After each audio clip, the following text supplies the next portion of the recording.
Hello everyone. Just I found myself between you and between the end of this event. I can see sleepy faces. Hmm? This is Abdullah problem. What do you have to do? He's big boss. Anyway, I promise you I'm going to be very fast and short.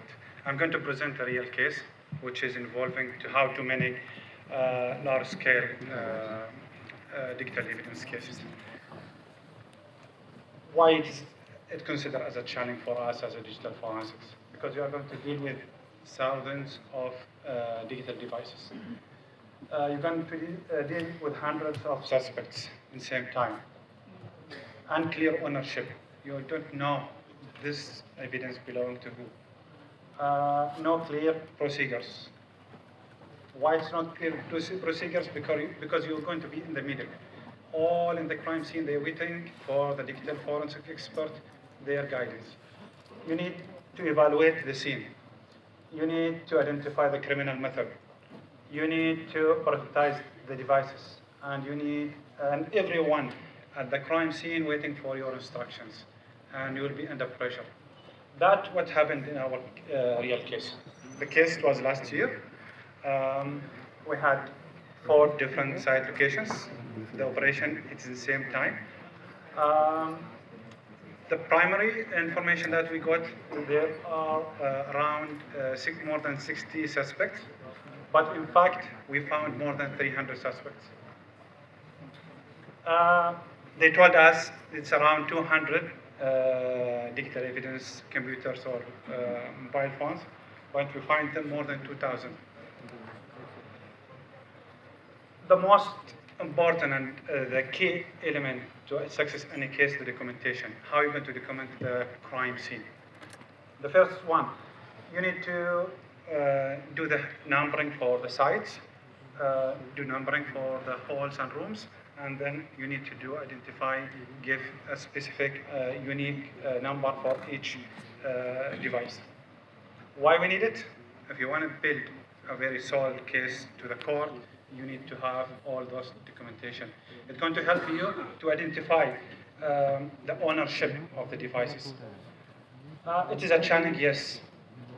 It took from us around more than 2 days just to do labeling and tagging all the digital evidence, which is make us a challenge for us.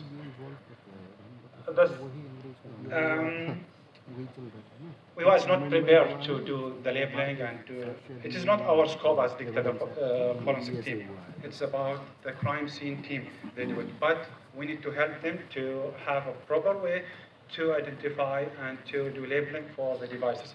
So at the crime scene, we have followed this strategic site for the site. For example, this is site 2, R for the room number 3, and then P, it's referring to the PC, M referring for the mobile, and H referring for the hardware and the remaining other digital evidences.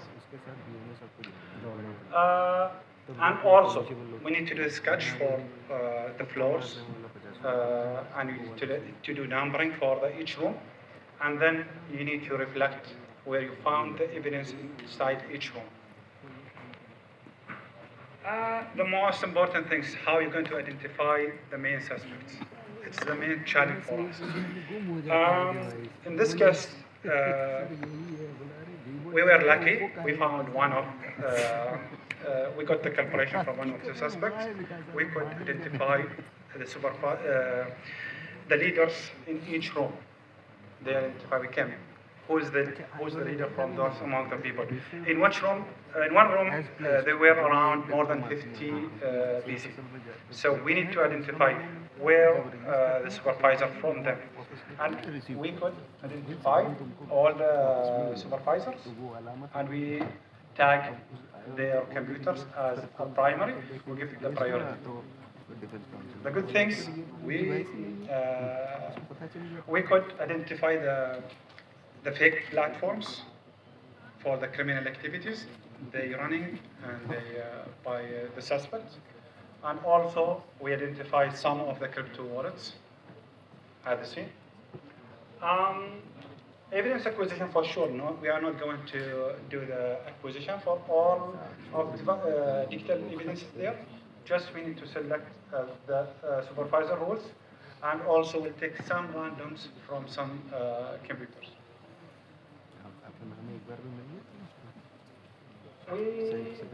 The AI was part of this case study.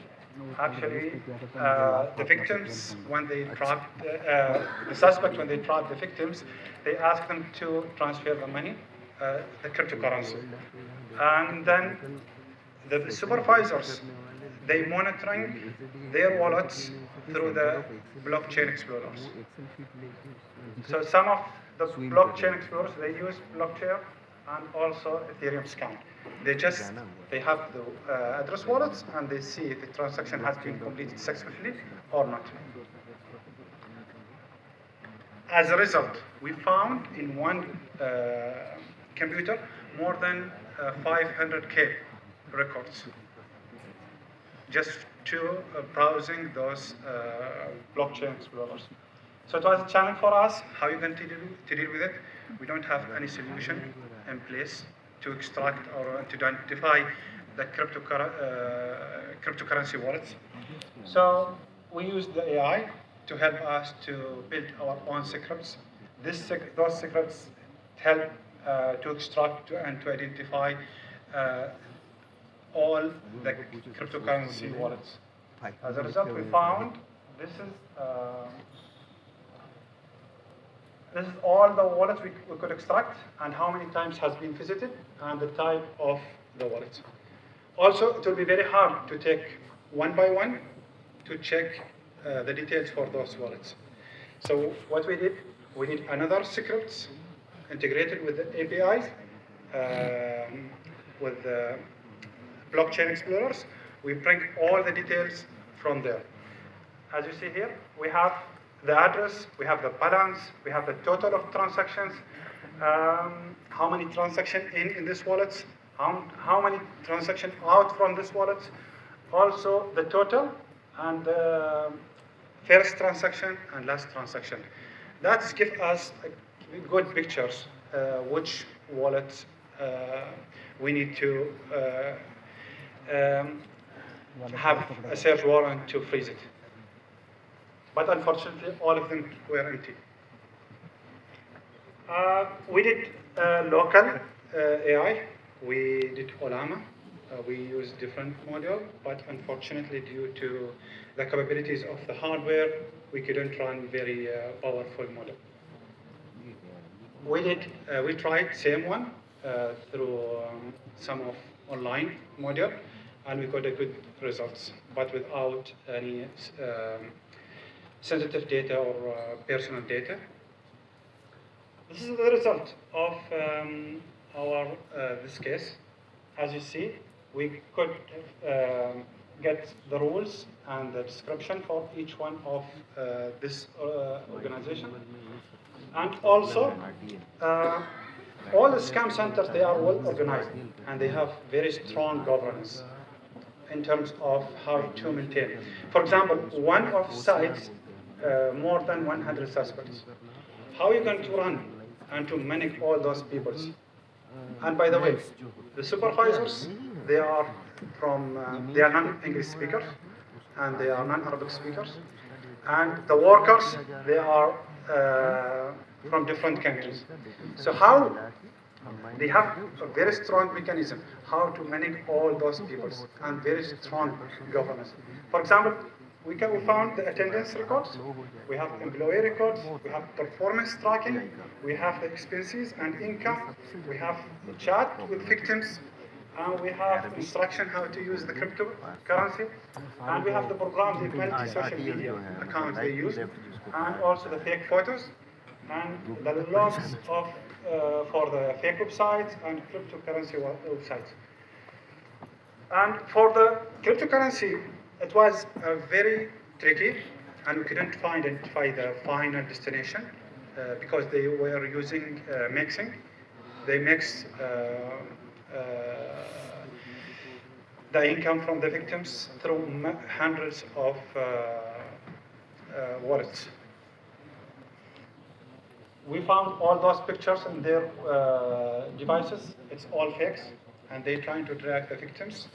in their romance relationship, and then they dragged them to the fake investment.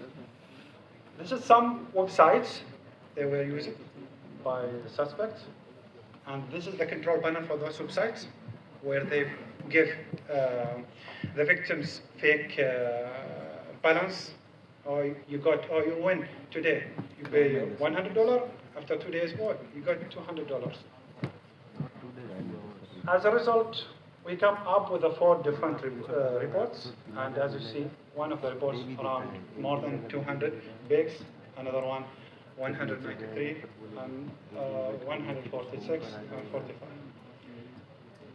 Lessons from this case study.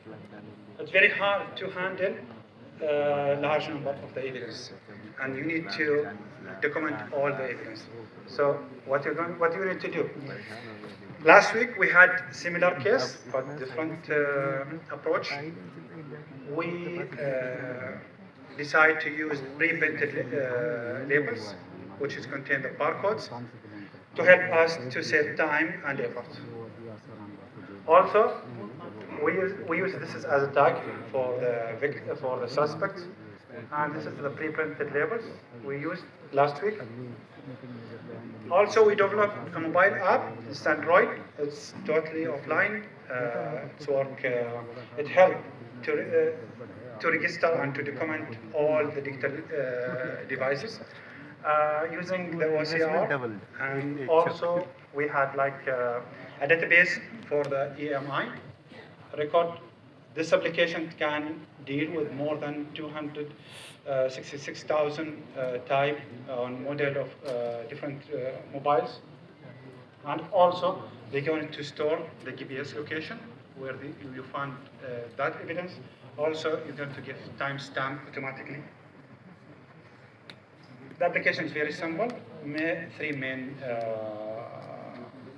screens. Also, you can generate, and this is a sample of the reports that you can get from this application. It saves a lot of time and efforts for the team. You can export it as a PDF or Excel sheet. This is the link. You can find it on GitHub if you are interested.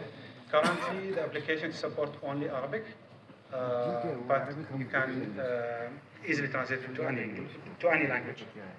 Thank you so much, guys, and I'm sorry the time was hit.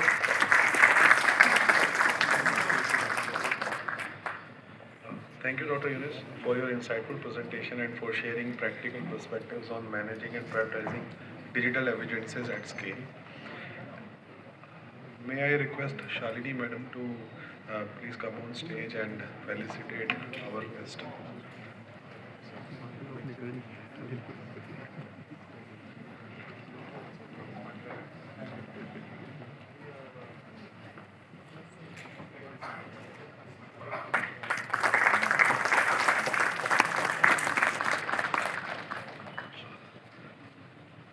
May I request Abdullah sir to please come on stage and felicitate from Interpol.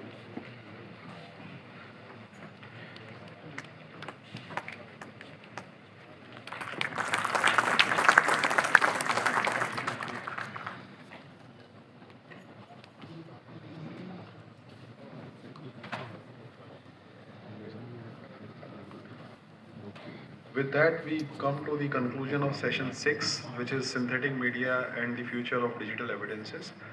To formally close the closed day proceedings, I would like to now invite Mr. Abdullah, Digital Forensics Analyst, Interpol, to deliver the closing remarks.